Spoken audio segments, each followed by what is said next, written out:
Hi అండి, నమస్తే. Welcome back కుమారి food coach channel. ఈరోజు మన ఛానల్లో చూపించబోయే రెసిపీ ఏంటంటే మైసూర్ బోండా. మైసూర్ బోండాలు ఎప్పుడు మనం ఒకలాగే వేయడం, అలాగే అందులో మైదా ఒక్కటే కలపడం వల్ల పిల్లలకు కూడా మంచిది కాదని తెలిసి నేను ఈ విధంగా ట్రై చేశాను. అందులో నేను కలిపిన ఒక్క పిండి కలపడం వల్ల బోండాలు అనేది చాలా గుల్లగా వస్తాయండి. ఆ పిండి ఏమిటో బోండాలు ఎలా వేయాలో చూసేద్దాం పదండి. ముందుగా ఒక గిన్నె తీసుకొని అందులో 1.5 కప్పు మైదా పిండి వేసుకోవాలి. అలాగే 1 కప్పు గోధుమ పిండి,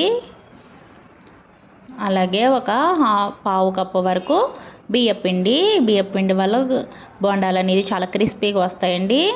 అలాగే ఇందులో టేస్ట్కి సరిపడా సాల్ట్, ఇందులోనే ఒక 1/2 టేబుల్ స్పూన్ వరకు బేకింగ్ సోడా. ఇవన్నీ వేసుకున్న తర్వాత మనం మజ్జిగని పలుచగా కలుపుకోవాలండి. పెరుగుని నీళ్ళు వేసి పలుచగా కలుపుకున్న తర్వాత మాత్రమే కలుపుకోవాలి.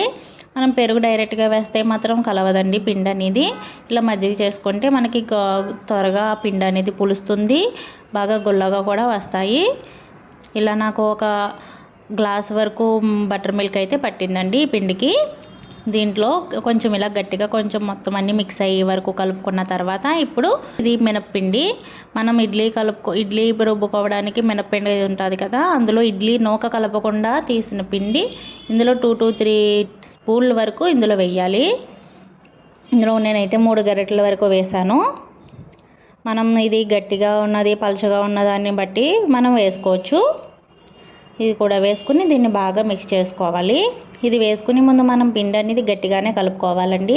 పలుచగా కలుపుకుంటే ఇది వేసిన తర్వాత పిండి అనేది ఇంకా పలుచగా అయిపోతుంది కాబట్టి మనం కొంచెం గట్టిగా కలుపుకున్న తర్వాత ఈ పిండి వేసి బాగా చేత్తో కలుపుకుంటే మనం బాగా కలుపుకుంటే మనకి ఎయిర్ బబుల్స్ అనేది ఫామ్ అయ్యి బజ్జీలు అనేది చాలా గుల్లగా వస్తాయి.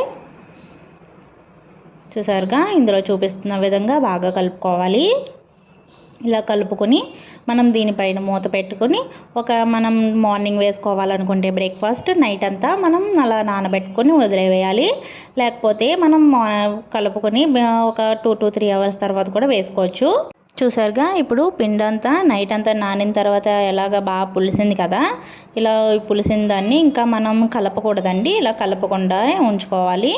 ఇప్పుడు మనం ఒక బాండీ పెట్టుకొని అందులో డీప్ ఫ్రైకి సరిపడా ఆయిల్ వేసుకోవాలి.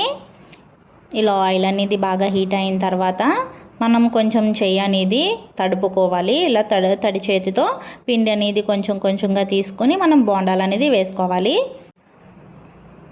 ఈ విధంగా మనం కొంచెం పిండిని తీసుకొని ఇలా చిన్న బోండాల కింద వేసుకుంటే మనకి చూసారుగా ఇవి బాగా పులిసి పిండి నానింది కాబట్టి మనకి పిండి అనేది బయటకు వస్తుంది కదా. అలా వస్తే మనకి లోపల గొల్లదనం వస్తున్నట్టండి. అలా పిండి బయటకు రావడం వల్ల లోపల అనేది మనకి చాలా గుల్లగా క్రిస్పీగా వస్తాయి. ఇవి మనకి ఆయిల్ అనేది హీట్ అయిన తర్వాత మనం మీడియం ఫ్లేమ్లో పెట్టుకుని మాత్రమే బోండాలు వేసుకోవాలండి. అలా మీడియం ఫ్లేమ్లో పెట్టుకుని బోండాలు వేసుకున్న తర్వాత మనం హై టు మీడియం అడ్జస్ట్ చేసుకుంటూ బోండాలు అనేది ఫ్రై చేసుకోవచ్చు.